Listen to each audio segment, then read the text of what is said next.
Schön, dass ihr heute wieder mit am Start seid. Das nächste Show Me Your Flat 2.0 geht an den Start. Vielen Dank erstmal an diese Wahnsinns-Couch hier von Kai.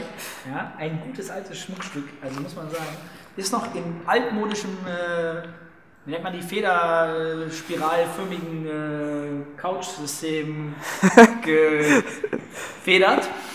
Ja, aber ist tatsächlich ganz cool, hat er uns überlassen und ja, ich dachte, wir nutzen wir mal, nicht mal wieder sitzen, schön auf einer Couch und wollte euch auf den neuesten Stand bringen. Wie sieht es momentan aus? Für die Leute, die das letzte Video gesehen haben und noch unsere Live-Shows begleiten, die wissen, dass wir vorgestern den nächsten Termin hier in dieser Lokalität hatten mit der Feuerwehr, mit der Stadt Krefeld, mit unserem Architekten oder unseren Architekten, das sind zwei, Brandschutzingenieur, Vermieter, Chefkoch, der Jan, den kennt ihr vielleicht auch noch nicht, mich selbst, die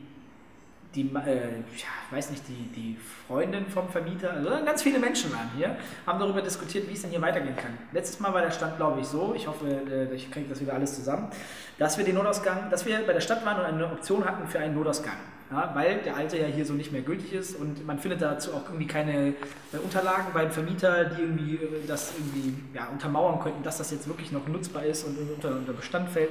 Alles sehr, sehr wirr. Jeden Tag, wenn wir mit der Stadt reden und neue Informationen rausfinden, finden wir irgendwas raus, was wir vorher nicht wussten. Je weiter man kramt, ich weiß nicht, ob das immer schlimmer wird oder irgendwas Neues dazu kommt, aber auf jeden Fall passiert immer wieder was Neues. So, dann gab es zwei Optionen. Oder eine letztes Mal beim vorherigen Termin, dass sie gesagt haben, durch den Keller. Bauen Sie einen Tunnel, 1,20 Meter breit, 40 Meter lang und die Leute sollen von hier nach unten in den Keller, in einen Tunnel gehen und dann bis zu einem privaten Keller, da raus, hoch die Treppen und dann auf die Straße. Das war so ein Notausgang. Fand unser Brandschutzingenieur nicht so cool, fanden wir nicht so cool, würde sehr viel Platz wegnehmen und irgendwie fühlen wir es, da haben wir selbst aus Sicherheitstechnik gesagt, weiß ich nicht. Also ich würde nicht freiwillig unbedingt in den Keller gehen, in relativ dunklen in Gang. Dann haben wir halt, und auch der Brandschutzingenieur hat vorgeschlagen, machen Sie es oben. Oben lang mit so einem, wie nennt man das, mit so einem Weg, ja, so einem Metallweg, der irgendwie hoch ist, wo man dann keine Rutschgefahr hat und mit Geländer und sowas, bis ganz nach vorne, dann in den privaten Flur von einem Gebäude rein, da guckt man in den Flur und dann nach draußen. Weil, fanden wir cooler, weil erstens verlieren wir unten keinen Platz und oben fanden alle irgendwie, wenn man in der frischen Luft ist irgendwie sicherer, als wenn man irgendwie in den dunklen Keller geht. War so das Gefühl. Und naja, sprachen viele Sachen dafür, fand die Stadt und die Feuerwehr am Anfang nicht so cool, haben dann aber sich dann vorgestern dazu überreden lassen oder ja, haben sich dann anders besinnt, dass sie gesagt haben, ja, können wir uns vorstellen. Fanden wir erstmal sehr gut. Wir hatten das Gefühl, wow, wir kommen der Sache jetzt hier ein ganzes Stück näher. Sind wir dann in dem Fall ja auch erstmal. Dann gab es aber wieder ein neues Thema, das dann angesprochen worden ist. Ob das denn, ich sag mal, wie das, es war dann so, ja, wir können uns das vorstellen. Die haben sich kurz zusammengesetzt, Feuerwehr und Stadt, haben gesagt, ja, wir haben darüber gesprochen, können wir uns vorstellen. Machen Sie uns dann mal dafür das Konzept fertig. Haben wir gesagt, okay. Und dann wurde in den Raum geworfen, naja, denken Sie doch mal darüber nach, ob in Ihrem Konzept nicht Sinn machen würde, dass man eine Brand- und Meldeanlage hat, die direkt zur Feuerwehr geschaltet ist. So, jetzt mal kurz zur Erklärung, was man sich darunter vorstellen kann. Es gibt eine Brandmeldeanlage. Es ist diese klassischen Pieper, wenn irgendwie Rauch ist, dass das dann piepst. Ja? Hier brennt es beispielsweise. Das war von unserer Seite sowieso geplant, dass man eine Brandmeldeanlage hat, die intern vernetzt ist. Das heißt, wenn es im Keller, weiß nicht, da mal tatsächlich brennen sollte, dann würde man im ersten Geschoss auch mitbekommen, oh, irgendwo brennt es. Das heißt, ich soll raus. Ja? Das heißt, man wird schnell evakuiert, alles ist gut. Das ist zwar nicht vorgeschrieben, dass man es machen muss, aber es ist immer gern gesehen von der Feuerwehr. Haben wir auch direkt von alleine angeboten, war gut. Was die aber jetzt eben möchten ist, es brennt, die Feuerwehr wird sofort alarmiert. Das heißt, man muss nicht anrufen und gar nichts, sondern hat dann so eine Zentrale und das ganze Ding, da gibt es irgendwie so eine Standleitung, dass es da halt wirklich hingeht und all so ein Kram und das ist halt wirklich ein großer Aufwand und kostet unfassbar viel Geld. Also so geschätzt kann man sagen, weiß ich nicht, ich bin da jetzt kein Profi, aber irgendwas Richtung 30.000, 35.000 Euro, dass so eine Anlage steht. Im Vergleich zu einer Anlage, die vielleicht 3.000, 4.000, 5.000 Euro kostet. Ja?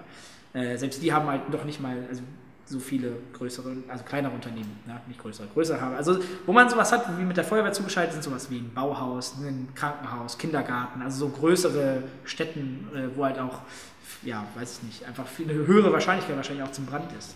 Fanden wir sehr uncool, die haben natürlich nicht gesagt, das müssen sie machen, sondern so ein bisschen so, ja, ne, überlegen sie sich nochmal, mit so einem Zwinkern, sage ich jetzt einfach mal. Finden wir jetzt sehr uncool, weil es halt sehr teuer ist und wir das Budget einfach nicht dafür haben. Jetzt treffen wir uns bald nochmal. Da ist das Konzept dann fertig, ohne diese Brandmeldeanlage zur Feuerwehr geschaltet, sondern mit der normalen Brandmeldeanlage. Und wir sind gespannt, wie die Feuerwehr, die Stadt darauf reagiert. Ob die sagen können, ja, dann können wir uns das vorstellen. Wenn das endlich stattfindet, dann sind wir einen ganz großen Schritt weiter. Müssen wir aber leider mal wieder warten. Aber die Bereitschaft immerhin von der Stadt gefühlt größer geworden, da jetzt endlich mal eine Lösung zu finden, weil sie auch verstanden haben, dass es drängt. Haben ja auch wirklich versucht über den Bürgermeister, der sich da auch gemeldet hat und gesagt hat, hey, schauen Sie doch mal, dass das irgendwie funktioniert, dass wir das hinkriegen. Irgendwie das Gefühl, dass es jetzt ein bisschen besser funktioniert. Ja, das ist so ein bisschen der Stand momentan.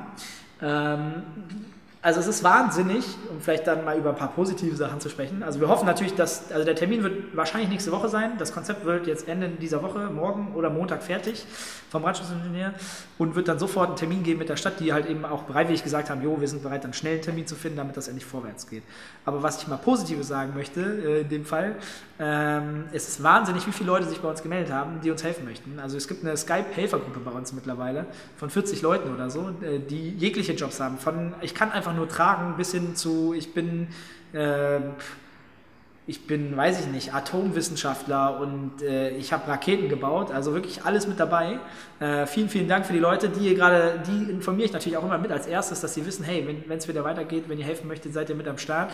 Wenn es natürlich immer noch Leute gibt, die sagen, boah, ich sehe, das geht hier immer noch nicht vorwärts, irgendwann muss man fertig werden. Wir können jede Hilfe gut gebrauchen, wobei wir vor allen Dingen auch durchaus auch immer mal Leute wie Elektriker, ich sag mal Maler, Leute, die so Trockenbau, gibt's, ich meine, das haben wir mittlerweile auch selber hingekriegt, das geht ja auch, aber wenn es da Leute gibt, die natürlich auch vom Fach sind immer super gern gesehen, aber auch so Leute, die einfach so helfen wollen, immer gerne. Am besten sage ich immer, meldet euch bei mir bei Facebook, facebook.com/taketvtakesen. Freut mich immer wieder und es ist wahnsinnig, wie viele Leute da mittlerweile in dieser Gruppe sind. Und das Geile ist, die reden schon jeden Tag miteinander über irgendwelche anderen Sachen, zocken miteinander. Wir haben da so eine eigene kleine verschworene Truppe aufgebaut. Sehr, sehr cool. Ja, ich hoffe, damit habt ihr schon mal einen guten Einblick gekriegt. Ich werde euch direkt wieder informieren, sobald es nächste Woche hoffentlich diesen Termin gibt und wir dann endlich da mal wenigstens Gewissheit haben, wie es weitergeht. Ja, woran scheitert es? Müssen wir mal kurz festhalten. Momentan diese Brandmeldeanlage, die einfach sehr, sehr teuer ist. Wir sind schon bereit, überall mehr Kosten zu tragen. Auch zusammen mit dem Vermieter gesprochen, dass er vielleicht sich auch zumindest in gewisser Maßen da ein bisschen beteiligt, weil Notausgang mit Steg und allem drum und dran und was hier noch so alles gewünscht wird. Vielleicht auch eine interessante Geschichte zu den Toiletten. Ja, das ist jetzt zu viel, aber da müsste man halt auch nochmal brandschutztechnisch einiges ändern mit Türen und so, weil das eigentlich ein anderes Gebäude ist. Interessanterweise wurde das hier mal so zusammengesetzt. Dass es mal eins war alles, aber es sind zwei verschiedene Gebäude, zwei Liegenschaften nennt man das. Wie ihr merkt, ja, ich fange schon wieder an, aber es sind so viele Sachen, die mir durch den Kopf gehen. Und eigentlich darf das nicht, eigentlich muss da eine Wand sein. So, aber ein Kompromiss wäre, dass man das alles brandschutzsicher macht, also mit so Metalltüren und F90, das heißt so Feuerschutz, dass das nicht brennt so schnell. Und ja, aber das müssten, damit das auch alles funktioniert. Ganz, ganz viel erzähle ich dann andermal auch noch viel mehr zu. Vielen Dank fürs Zuhören, Zusehen und ich hoffe, wir sehen uns live auf dem Stream. Für alle Heroes-Fans, denkt immer dran, twitch.tv/takeTV_Heroes. So sieht's aus. Ich hoffe, ihr seid mit am Start und folgt uns. Bis bald.